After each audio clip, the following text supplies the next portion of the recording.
Tony D and Little Joan here in the background with more comments from the Lotus Eaters. Again, I have 30 seconds on their video comments, so most of these are 30 seconds or less. Sometimes I cut off the intro because it gets repetitive. And if you like stories about the Pines, don't forget to check out the Pineys at Amazon.com. Don't forget, Kindle Unlimited is free. And I have an audiobook for the first one where I do all the characters' voices. So, welcome to more adventures in the Pines. Tony D and Little Joan with another Legend of the Pines. This time it's the historic village at Allaire. This is a village that's been restored and there's reenactors. It was founded in the early 1800s by James Allaire, and it is the home of several ghosts, including a crying woman, a funeral director with a large top hat, and Hal Allaire, who was one of James's son, who died when he was young, but he's a mischievous spirit who hides small objects. This time it's the Gables. It's a fancy restaurant and inn in Beach Haven, New Jersey, down the Jersey Shore, and it is haunted by a 19th century ghost, a woman who wanted to work in the resort town, but she died before she could find love, and now she weeps in one of the rooms, and the guests hear her and can smell the scent of lavender when she is present. From NewJersey.com comes the story of the Knotty Pine Pub, listed as one of the top 10 haunted pubs in New Jersey. Knotty Pine is located in Wharton, and the ghost is of a skinny man who hangs around near the dartboards. Customers have reported feeling strange feelings, hearing weird thumpings and noises in the basement. I think he just wants one last pint. From the Lenni Lenape Indian comes the tale of the Yakwawiak, otherwise known as the Big Rump Bear. This was a creature who stood maybe 8 feet tall, had big stiff legs, and looked like a bear, except it was completely hairless. It was a man-eater, and no one's ever actually seen it, but then, of course, if you had seen it, it would be unlikely you would survive. The story of the Winterwood Gift Shop in Rio Grande, New Jersey. This house was actually built in 1772. Back then, it was known as the Hildreth House, built by Joshua Hildreth, but he's not the ghost that haunts it. The ghost's name is Hester, and she passed away in 1949. But her spirit is believed to haunt the place, and there is even a plaque telling customers to be mindful of the ghost. Ye Old Centerton Inn in Pitts Grove, New Jersey, built in 1706. It was the site of the Hancock's Bridge Massacre in 1778 during the Revolutionary War. 20 members of the Salem militia were killed, and one of the ghosts is of a young woman who still haunts the inn, and at times random cold spots appear in the dining room. Union Lake in Millville, New Jersey. The locals here report hearing disembodied voices, strange lights, temperature changes. Sometimes the birds go crazy for no reason. And on the boat ramp, mysterious car tracks will appear and disappear with no explanation. I'll be in Millville at Bogart's Books and Cafe at 6 p.m. for a book signing, so if you're in the South Jersey area, stop by, but stay away from the lake. From Camden County College Times comes the story of Jefferson Hall. Jefferson Hall was originally built as a Catholic seminary before the college took over, and legend has it that a monk hung himself on the 3rd floor and that his ghost haunts the hall. Some of the students report seeing doors opening and closing, lights flickering, strange noises. Some have even seen the ghost, and several students will not take a class in Jefferson Hall. Haunted Mansion of Health in Surf City, New Jersey. Built in 1822, in 1854 there was a terrible shipwreck and 300 German immigrants along with the entire crew perished. The bodies washed up on the shore and they were put in the mansion. They were subsequently robbed by a man named Edward Jennings, who was then haunted by the spirits of the dead. He eventually was driven out of town and died in a barroom brawl in San Francisco. From NewJerseyHauntedHouses.com comes the story of the Seven Stars Tavern in Piles Grove, New Jersey.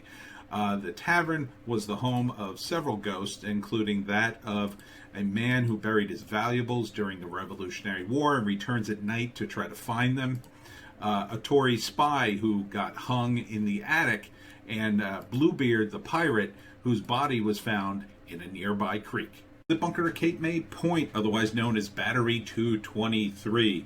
This is a World War II bunker built in the early 40s to defend South Jersey from the Nazis. Legend has it a Nazi subcrew that sank off the coast sometimes haunts the area, but don't worry, there are also ghosts of soldiers who are still on patrol.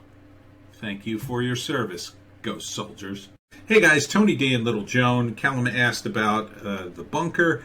Battery 223 in Cape May was built in the 1940s. It was part of the U.S. Seacoast Defense. They built a lot of these facilities, or took existing ones and upgraded them with the guns.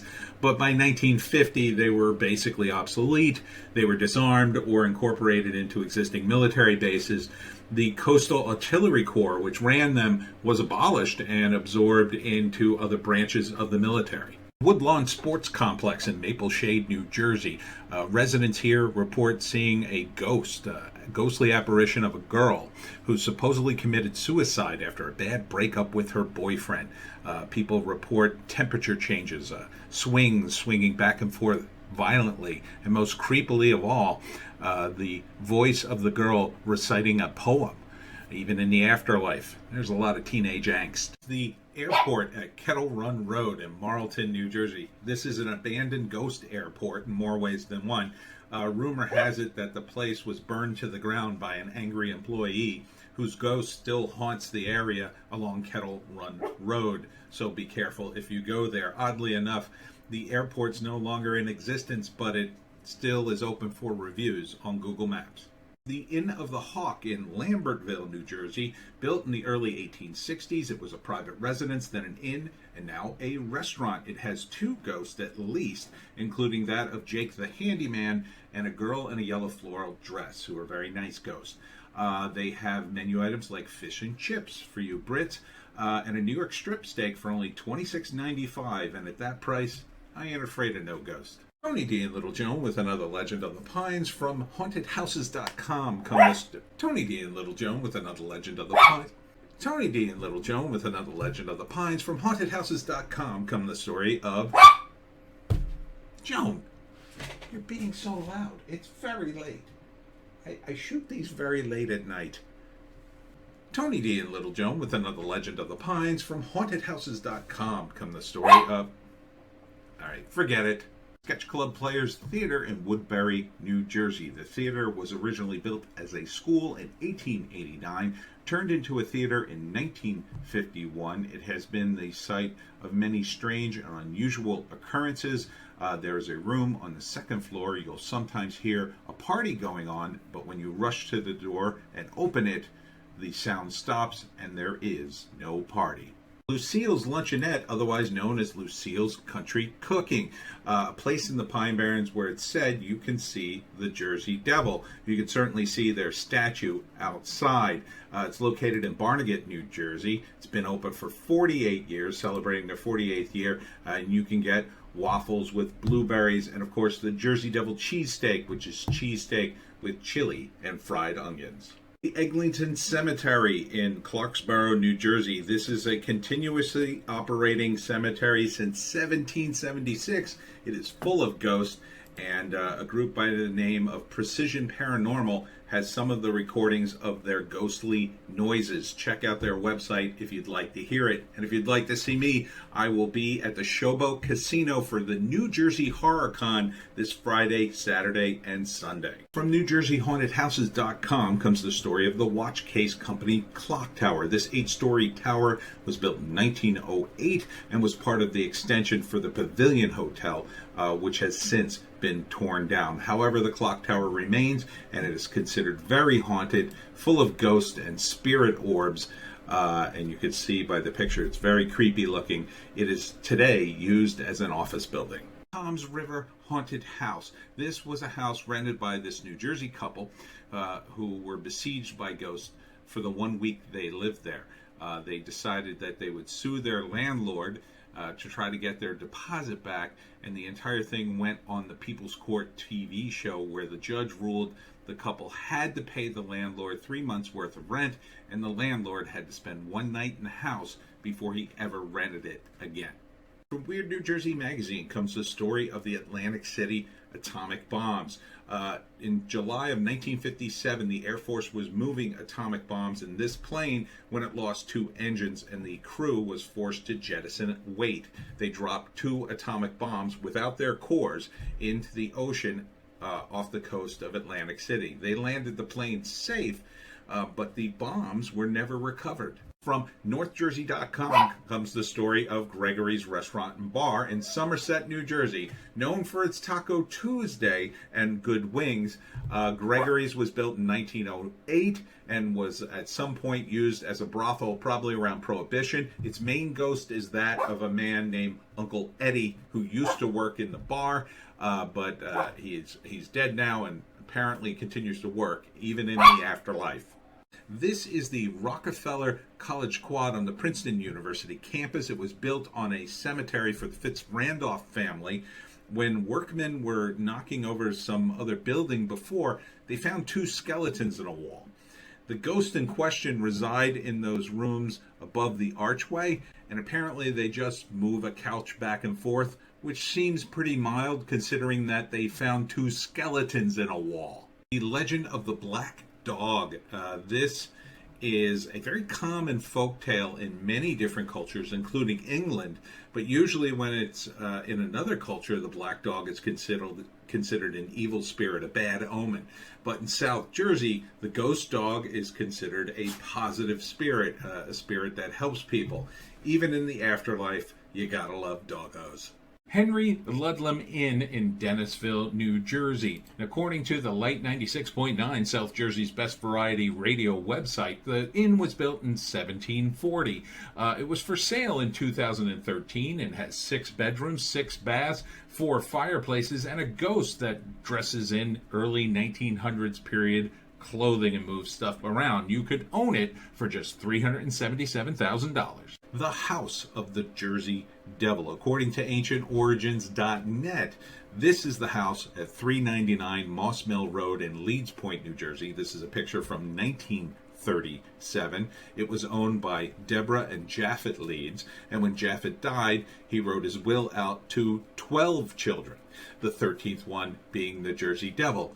I guess that's why the devil is so angry he got stiffed in his dad's will. From Console and Associates comes the 5 haunted roads in New Jersey, and number 4 is Mount Misery Road in Pemberton. According to the legend, you'll be driving down the road and suddenly end up going in a circle until you run out of gas. There are so many urban legends and ghost towns in South Jersey that Console Associates, an accident injury lawyer law firm, will post about it on its blog. No word yet on if they've sued any of the ghosts. The Strand in Lakewood, New Jersey. The theater is the home of a ghost that was seen twice in 2 different time periods by 2 different people who had never met each other but described the exact same translucent woman who's hovering around the theater.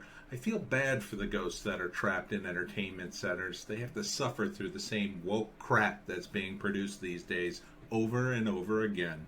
From Toasters Adrift, the blog, comes the story of St. Stephen's Episcopal Church of Mullica Hill, New Jersey. The original church was built sometime before the Revolutionary War, and the current church was built on the same spot in 1853. There are many ghosts associated with the church, but the most popular ones are Uncle Charlie, who helps with the chores, and a little boy who was hit by a car back in the 1970s. From Atlas Obscura comes the story of the Palace of Depression in Vineland, New Jersey. Built in the Depression by George Daynor. He was a Wall Street guy who lost all but $7. He moved to Vineland. He bought a junkyard for $7, built this crazy palace that became a famous roadside attraction. He said he did it to show people you could beat the Depression. Quote, "The only real depression is a depression of individual ingenuity." The Underground Railroad in Harriet Tubman. The Underground Railroad in South Jersey had 17 stops, houses and churches and even a pharmacy. The Harriet Tubman Museum is in Cape May. She lived there in the 1850s. I checked all the houses, however, and not a single one has a ghost. Even in the afterlife, white supremacy.